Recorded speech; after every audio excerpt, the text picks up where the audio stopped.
आज हम बात करते हैं सामाजिक नियंत्रण के अभिकरण क्या क्या होते हैं, इसके बारे में बात करेंगे।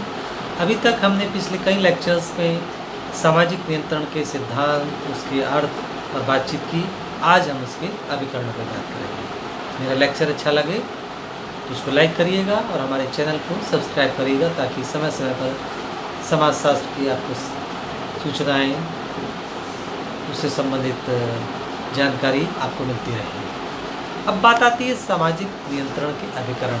जैसा कि हम जानते हैं, सामाजिक नियंत्रण की जो प्रक्रिया है, समाज को नियंत्रित करने के लिए, समाज को व्यवस्थित करने के लिए, समाज को सकारात्मक रूप में चलाने के लिए स्थापित की जाती है। इस पर्टिकुलर प्रक्रिया के जरिए समाज सही ढंग से चलता है। इसके अभाव में अनियंत्रित हो जाता है, इसके अभाव में विचलित हो जाता है, विघटित हो जाता है, लोग गलत तरह के व्यवहार करने लगते हैं। इसलिए सामाजिक नियंत्रण में इन अभिकरणों के बारे में जानना अति आवश्यक है।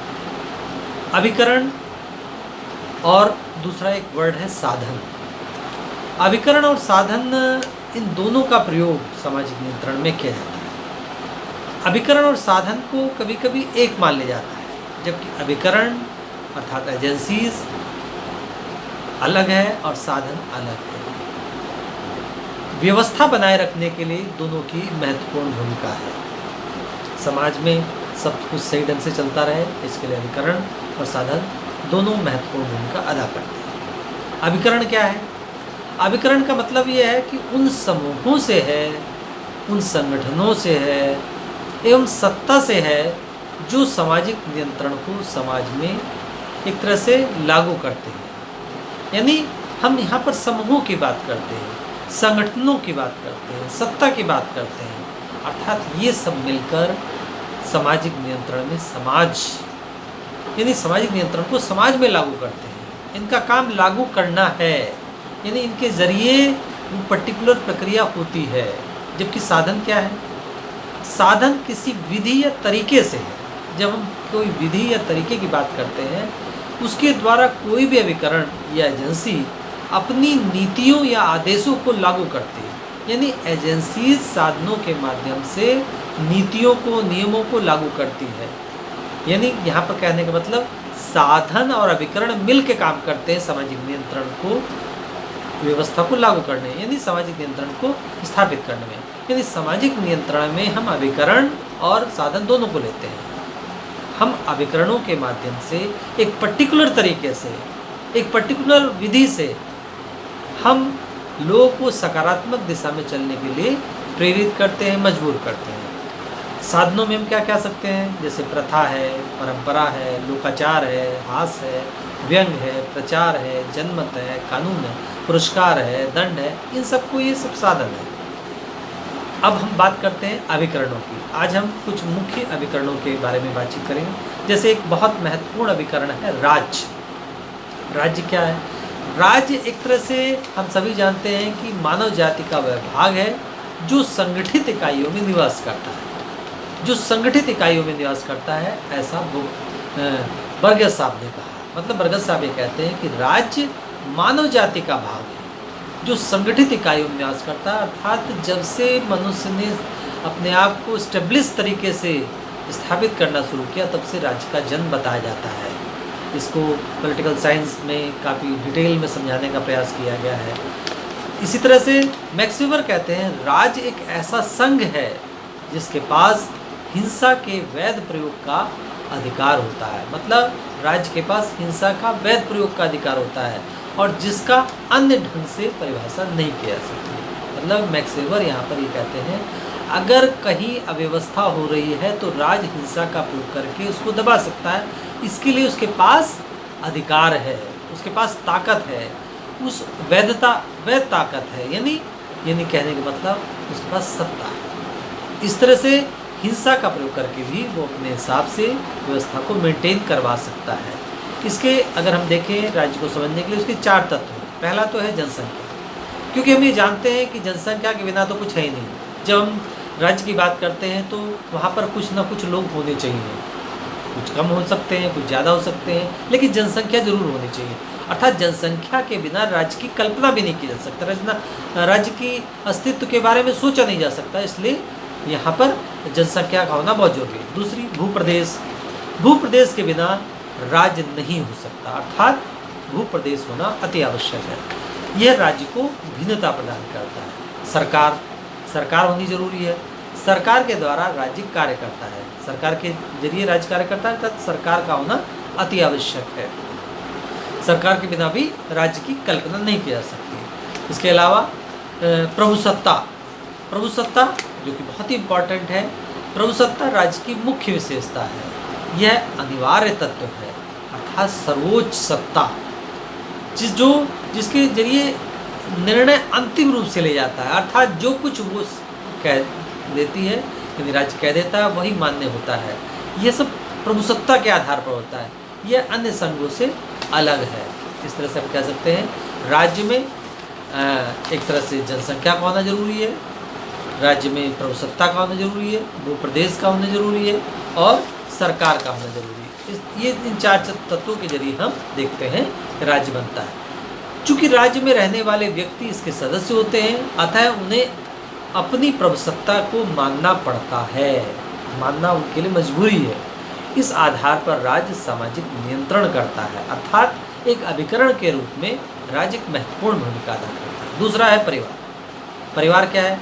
बच्चों की उत्पत्ति एवं पालन पोषण की व्यवस्था करने हेतु पर्याप्त रूप से निश्चित और स्थायी यौन संबंधों में एक समूह के रूप में परिभाषित है, ऐसा मैकाइवर साहब कहते हैं। मतलब ये बच्चों की उत्पत्ति करने के लिए एक तरह का और उनके पालन पोषण का एक पर्याप्त रूप दिखाई पड़ता है, और साथ में वहाँ स्थायी यौन संबंध से परिभाषित एक समूह है।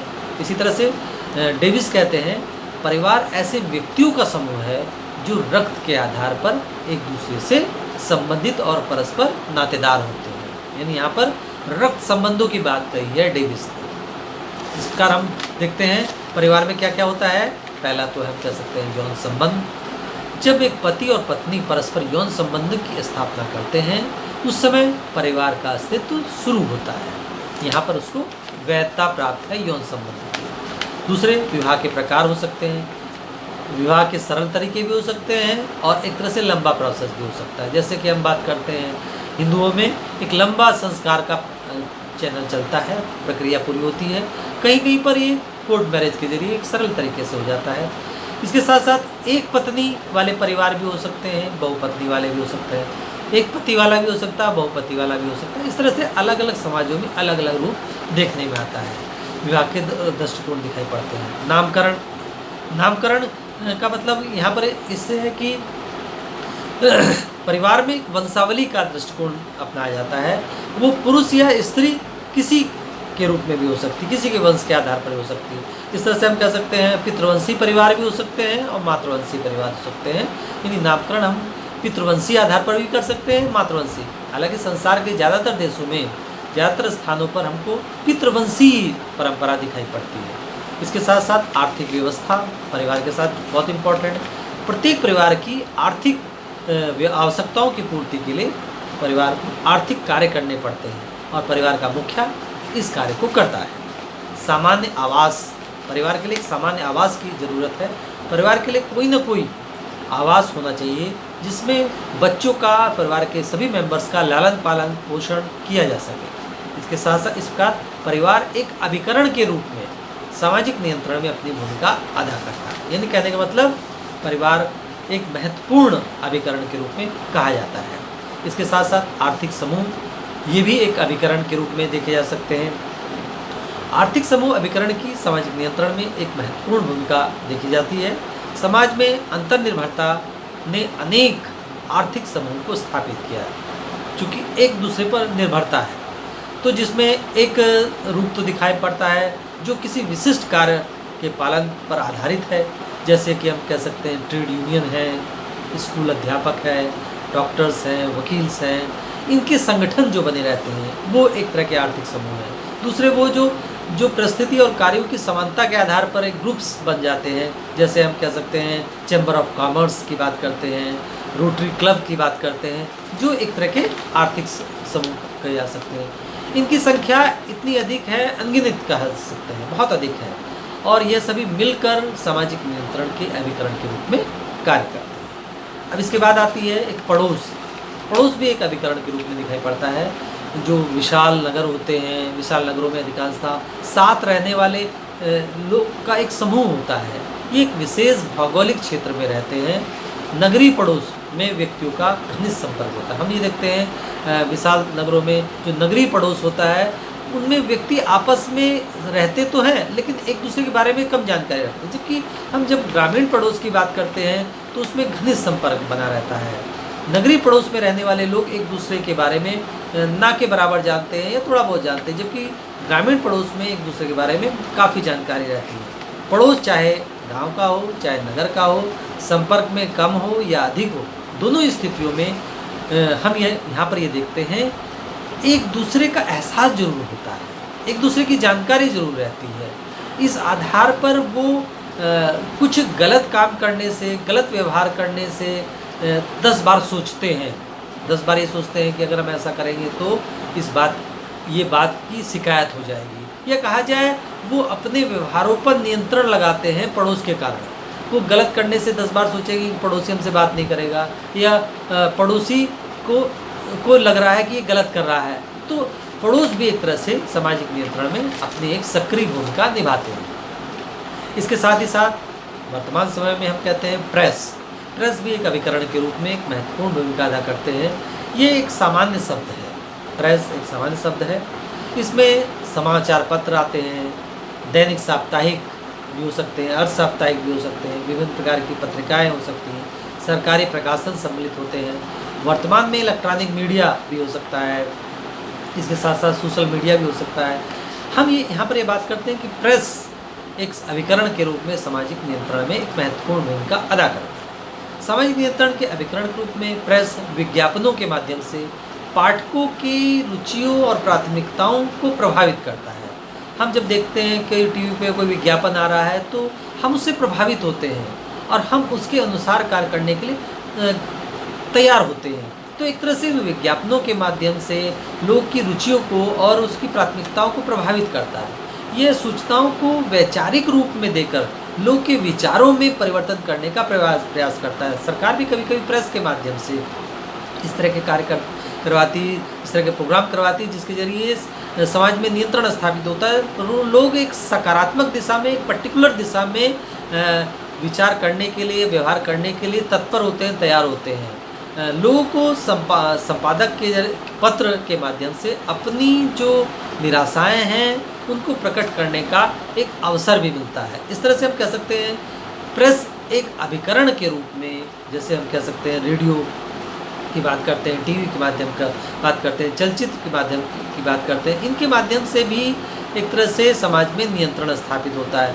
इस तरह से सामाजिक नियंत्रण के अनेक अभिकरण साधनों के माध्यम से, समाज में नियंत्रण स्थापित करते हैं।